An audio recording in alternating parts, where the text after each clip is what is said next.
Hi, everybody.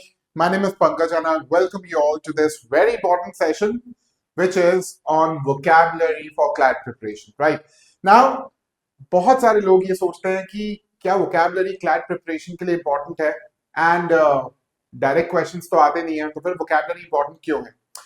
जो लोग अभी तक प्रिपेयर कर रहे हैं, मतलब those who are already into this journey for 3 to 4 months, they realize that vocabulary is very important. But जो लोग अभी भी सोच रहे हैं प्रिपेयर अपना प्रिपरेशन बिगिन करने का, दे दे रियली वंडर कि वोकैबुलरी के डायरेक्ट क्वेश्चंस नहीं है, should we really go after vocabulary? तो मैं आज आपके सारे मिथ्स जो है वो यहाँ पे क्लियर करूंगा.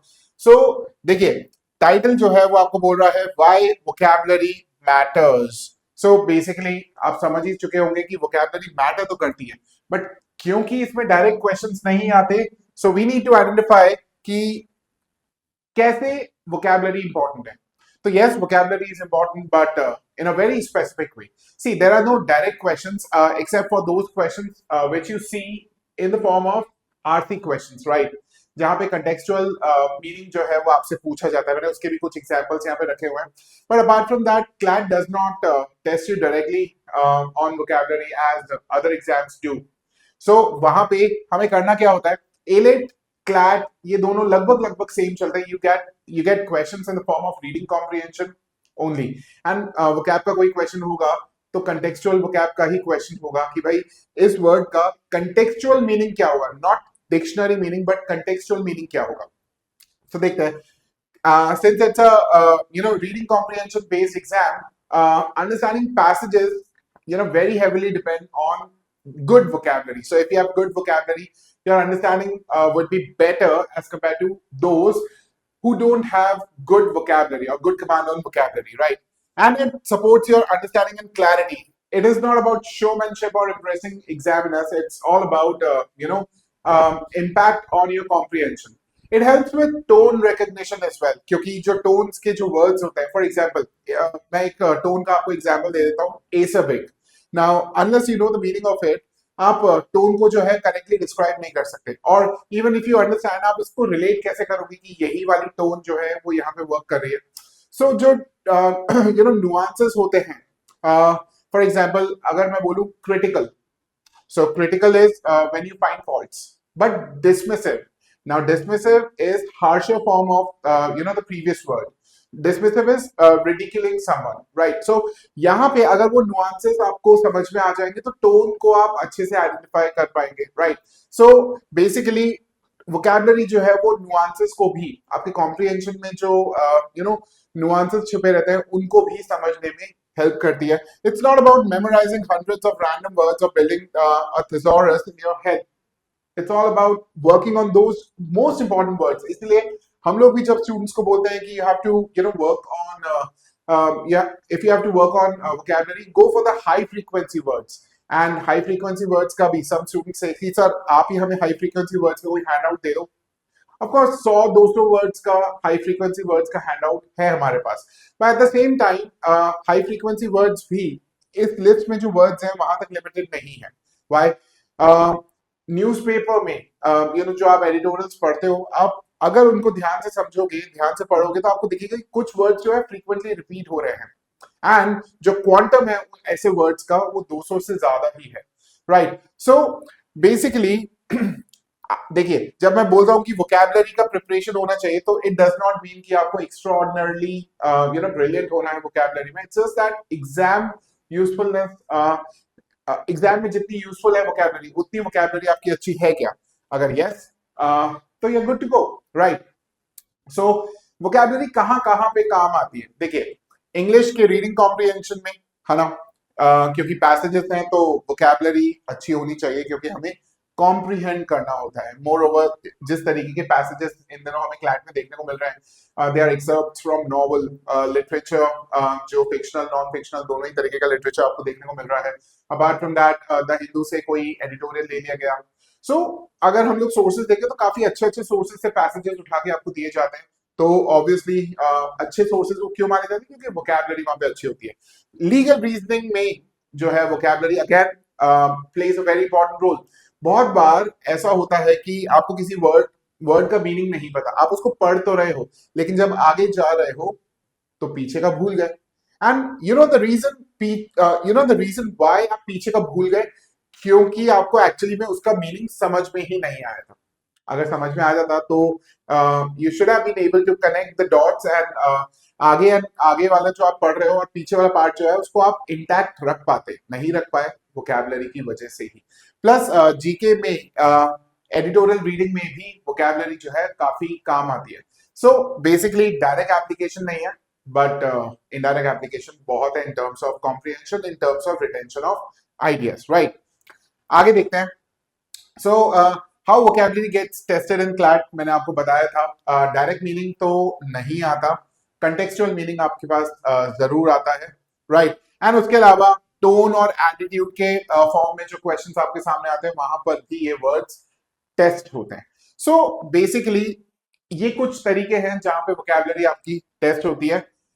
तो बेसिकली एक एग्जाम्पल मैंने यहाँ पे रखा हुआ है, देखिए, the courts remarks were not merely cautious, they were deeply ambivalent। अगर आपको ambivalent का मीनिंग नहीं पता तो आप इसको यू नो नॉट merely से लिंक करके कुछ एडिशनल उसी जगह पे आप लेके जाओगे। लेकिन अगर ambivalent का मीनिंग आपको पता है तो इट इज मिक्स्ड और अनसर्टेन, ठीक है। सपोर्टिव नहीं हो सकता बिकॉज ये इसके साथ जा नहीं रहा। ओपनली हॉस्टाइल आप जरूर मार्क कर सकते थे, कॉशियस एंड नॉट merely के साथ कहीं ना कहीं पे अगर आपको एम्बिवेलेंट का मीनिंग नहीं पता तो कुछ लोग शायद ओपनली हॉस्टाइल मीनिंग जो है वो मार्क कर सकते थे, राइट। बट एम्बिवेलेंट मींस मिक्स्ड और uncertain, so that's your answer. ऐसा ही एक कंटेक्सचुअल वोकैबुलरी जो है, मैंने उसका भी एग्जांपल आपके सामने रखा हुआ है। The judgment stops well short of endorsing a blanket ban. At most, it offers a circumscribed approval tied to exceptional circumstances. ठीक है, तो judgment है stops well short of endorsing a blanket ban. At most, it offers a circumscribed approval. Blanket ban नहीं है, but circumscribed approval है। अब देखो, जब हम लोग जब contextual meaning identify करते हैं तो कहीं ना कहीं पे वो लिंक जो है उसके साथ छिपा रहता है, and then majority of the part depends on how well we analyze these options. So देखो, stops well short of endorsing a blanket ban. Blanket ban को कोर्ट सपोर्ट नहीं करता, यानी कि कुछ बैन तो होगा। तो अगर हम लोग सर्कमस्क्राइब्ड अप्रूवल देखें, सर्कमस्क्राइब्ड इज केयरफुली लिमिटेड। देखो, ब्लैंकेट बैन से ही एक लिंक यहाँ पे निकल के आया कि केयरफुली लिमिटेड होना चाहिए। So the correct answer for this one is option B. इस तरीके के क्वेश्चंस जो है वो आपके लिए क्लैट में रखे जाते हैं।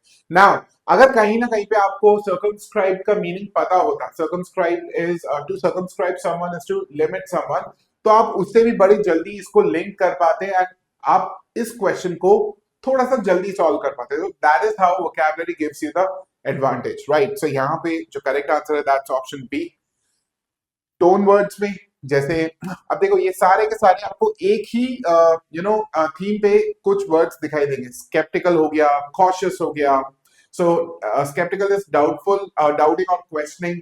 Cautious is basically careful and hesitant, right. Critical is pointing out flaws, और क्रिटिकल को अगर आप इससे देखो, सो एक डिग्री ऊपर जा रहा है। Dismissive is rejecting it outright, ridiculing, right.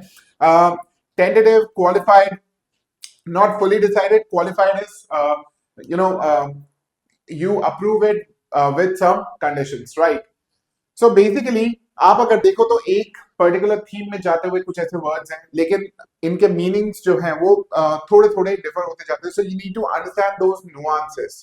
And क्योंकि आपके पास जो टोन बेस्ड क्वेश्चंस भी होते हैं, वहां पे जो चार ऑप्शंस होते हैं they are not very different in terms of themes, वो सेम थीम्स में ही रखे हुए वर्ड्स होते हैं। सो डिफरेंस जो है काफी छोटा छोटा होता है, तो अगर उनके मीनिंग्स आपको नहीं पता तो आप इनको भी मार्क नहीं कर पाएंगे। एंड ये क्वेश्चंस बड़े आसान होते हैं, बड़े स्कोरिंग होते हैं। ऐसे क्वेश्चंस में अधिकतर स्टूडेंट्स मिस्टेक्स नहीं करते, तो आप भी अफोर्ड नहीं कर सकते, right. So what students should not do. देखो, मगअप करने की यहाँ पे जरूरत नहीं है। ऐसा नहीं है कि लिस्ट लेके बैठ जाओ और उसको बस रट रहे हो। इंस्टेड आप जो आप रीड कर रहे हो उसी से ही आप वर्ड्स निकालो, and then focus on those words आपको रीड करते करते वर्ड सामने आएंगे, आपको पता चलेगा कि ये वर्ड जो है काफी बार मैंने पढ़ा हुआ है। आपका गट फीलिंग, आपका इंट्यूशन जो है आपको बताएगा।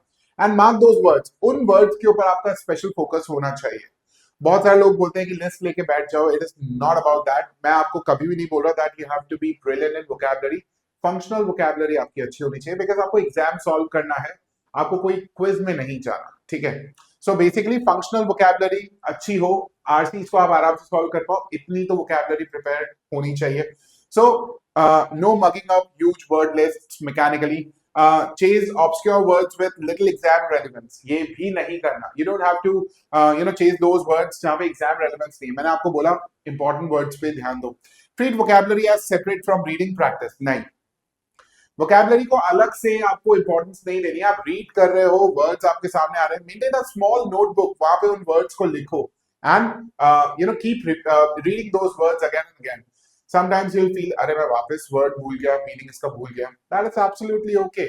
हम सब लोग वर्ड्स भूलते हैं, मीनिंग्स भूलते हैं, बट फिर वापस उसको पढ़ लो and you will be able to retain its meaning. Spend disproportionate time on vocab, ये भी नहीं करना।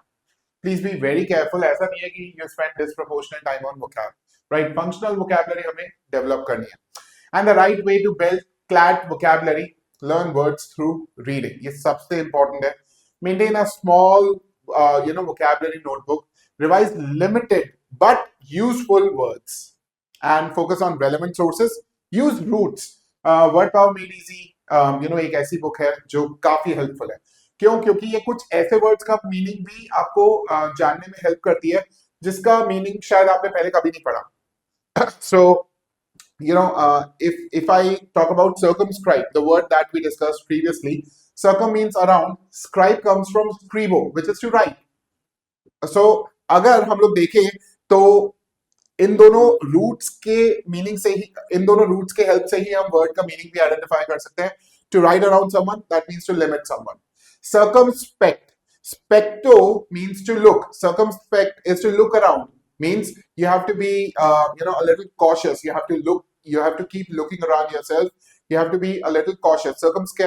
Circumspect is to be cautious or wary or chary, right? तो इस तरीके से रूट वर्ड्स जो है वो आपको काफी हेल्प करते हैं। The best vocabulary building method is contextual reading, as simple as that. Functional vocabulary हमको डेवलप करनी है। कुछ इस तरीके के वर्ड्स जो हैं काफी हेल्प करते हैं, arbitrary, mitigate, credible, right. So final takeaway session का यही है कि डिस्प्रपोर्शनेट टाइम हमको नहीं देना, वोकैबुलरी को सेपरेट ट्रीट नहीं करना, रीड करते करते ही वोकैबुलरी प्रिपेयर करनी है। Maintain a separate notebook and उन वर्ड्स को जिनका क्लैट में रेलेवेंस कम है, चेज नहीं करना। We don't have to take a list of words and mug it up mechanically. ऐसा नहीं करना।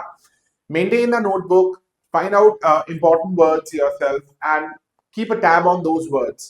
क्योंकि आपको क्लैट क्लियर करना, आपको किसी क्विज में नहीं जाना। That's how vocabulary will help you, gain that advantage over others.